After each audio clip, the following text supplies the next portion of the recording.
This was undoubtedly a fantastic year for the Toronto Raptors, but there are a lot of things that need to change if they want to take their game to a different level in the next season. So in today's video, I'm going to give you the 3 most important things the Raptors need to add to their team going into next season. Let's get into it.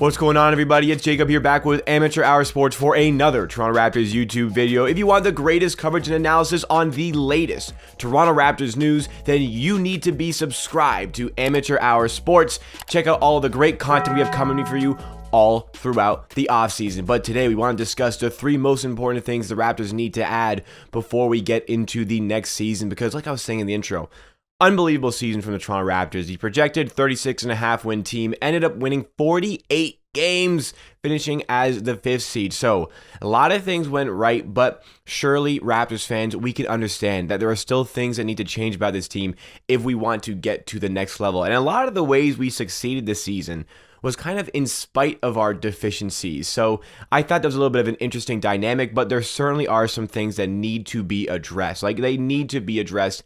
And I'd be a little bit upset if some of these things were not addressed as we go into the next season, because surely Nick Nurse, Masai, Ujiri, Bobby Webster, everybody who has a say in these sort of discussions, surely they understand some of the things that I am about to say. So I'm going to give you the 3 specific needs that this team needs to address. I'm not going to give any specific players, but as we go through the next couple of weeks, we're going to have specific videos for each of these things and the specific players I want the Raptors to pick up. So first thing that needs to be addressed, this is a pretty obvious one. The Raptors need to 100% address their point guard depth. Now, obviously, Fred VanVleet was an all-star this season, and after the all-star break, he kind of faded off. Now, I don't want to put that on Fred VanVleet necessarily, because he was outstanding at the start of the season as an all-star, was really carrying the Raptors in a lot of situations. And it's just a shame that we didn't have that version of Fred VanVleet as we went into the playoff series against the Philadelphia 76ers, because this guy was clearly hurt. He was dealing with the knee thing for a number of months, and then all of a sudden the hip flexor started acting up for Fred VanVleet. And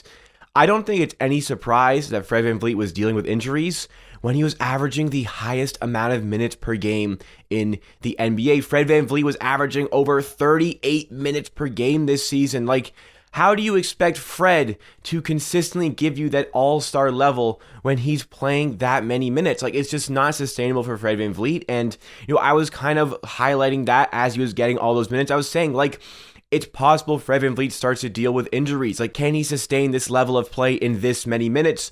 Ultimately, sadly, the answer was no. But the problem was, when Fred VanVleet went off the court, the Raptors, they just got so much worse. Now, obviously, the playoff series, I wouldn't say that was the case, but for every part of the regular season, and I would say every part of the next regular season, if Fred VanVleet is not on the court, the team would be worse, unless the point guard depth is addressed. Now, the Raptors, their point guard depth, for the playoffs, the point guard depth was basically Scottie Barnes and Pascal Siakam. Now, I understand they both do a phenomenal job in that position, but I would like a more certified player to do that. Right now, the point guard depth for the Raptors, it's looking like 3 players here: Armoni Brooks, Dalano, Banton, and Malachi Flynn.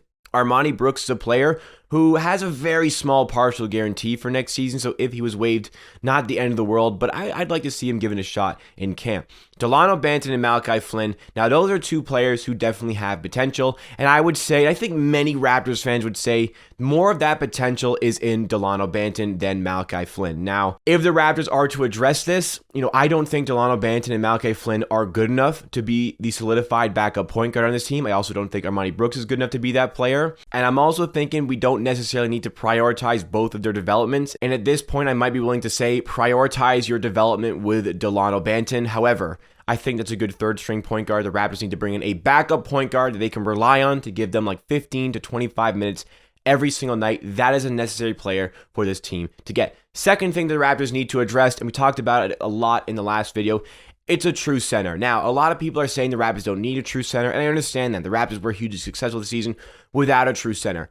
I'm in the mindset that there are a lot of matchups and there's a lot of games in which we play where sometimes that true center is just necessary to our success. I'm not saying you need to find a true center who's going to be giving you starter level minutes, like 30 to 40 minutes per game.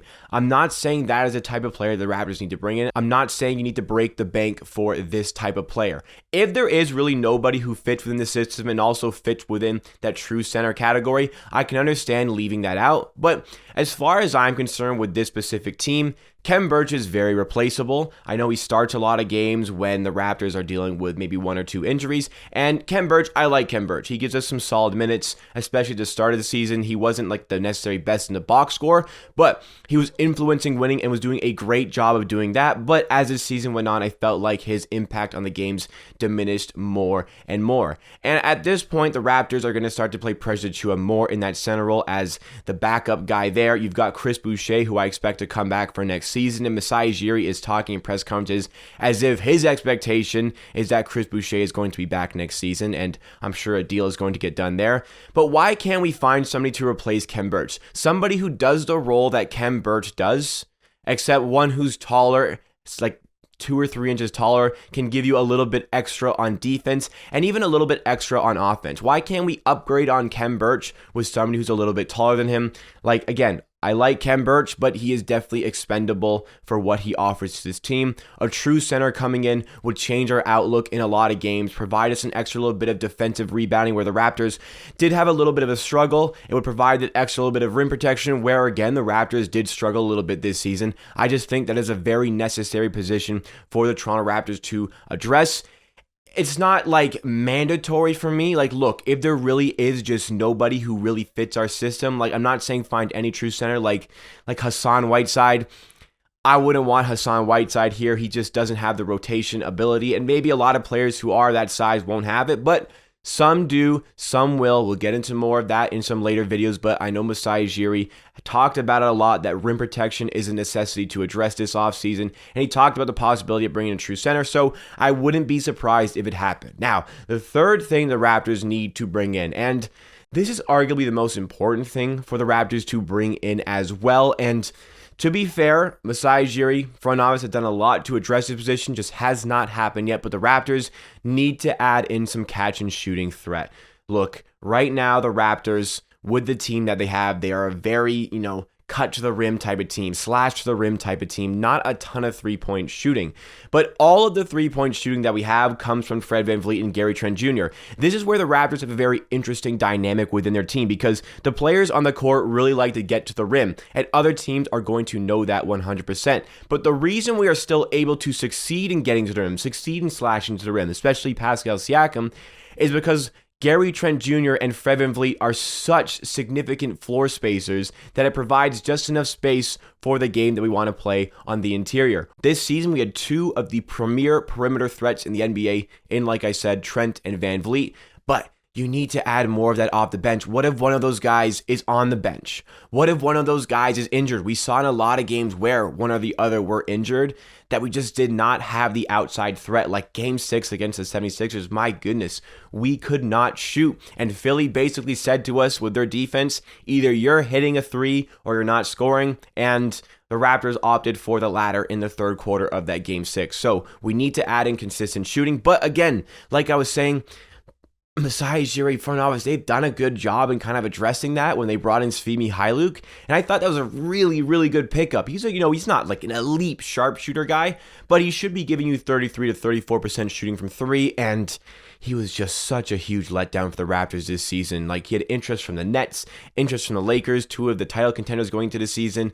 He chose the Raptors. It was an exciting thing to bring in a player like that, and he just wasn't good. He was flat out awful. And other players on the bench who I was really thinking would step up this season, like Yuta Watanabe, had a good season last year. Like, his defensive IQ is great, but he needs to add in the offensive game. And Nick Nurse said before this season, Yuta Watanabe has a good three-point shot. We need it to get scary. Well, Yuta Watanabe decided to go the opposite way. His good three-point shooting got worse this season, and that led him to a role where he wasn't really playing unless it was garbage time, and to be honest, he didn't warrant any extra play time. Yuta Watanabe, a bit of a fan favorite. I like him, but we have to understand the needs of this team. Yuta Watanabe was not really fitting that bill. Now, he is a player who I believe can get his shot back for next season, as can Svi Mykhailiuk. I'd like to see what they can do in the offseason camps, in the summer camps, to see if they can get to that level that we need. But ultimately, I'm not holding my breath on that, and I would say that it is a necessity for the Raptors, an absolute necessity to go pick up a sharpshooter, catch and shoot specialist who can come off your bench and really stretch out the defense, can really break the zone, somebody who will just eliminate the possibility of the other team playing a zone because they are so scared of his shot. Maybe not to that point, but we need a much better guy off the bench who can hit shots, to take a lot of that three-point shooting load off of VanVleet, to take a lot of that three-point shooting off Gary Trent Jr. I don't think that is too much to ask. So there you have it. Those are the three most important things I think the Raptors need to address in the offseason. I think if they can address all of these needs, they are going to absolutely take their game to the next level and can possibly build on that fifth season for the next season. But let me know your thoughts and opinion on this. Is there anything that I missed out on? Do you think that one of the things I listed is not that important for the team? Let's start that discussion in the comments down below, because that is the end of today's video. Thank you so much for watching. Please make sure to drop a like if you did enjoy. If you're still here watching at the end of the video, I mean, that clearly means you enjoyed the video and you owe me a like on this video. Let's try to get to 200 likes on this video, get the off season rolling, and make sure if you are new to this channel, understand I give you the greatest coverage and analysis on the latest Toronto Raptors news, from draft talk to trade talk, everything all throughout the offseason. So you need to be subscribed. Help us on a road to 9,000 subscribers. We're less than 100 away. We're so close to 9,000, guys. Please help me get there. And finally, join our Discord with the link in the description. I'll see you again next time for another video.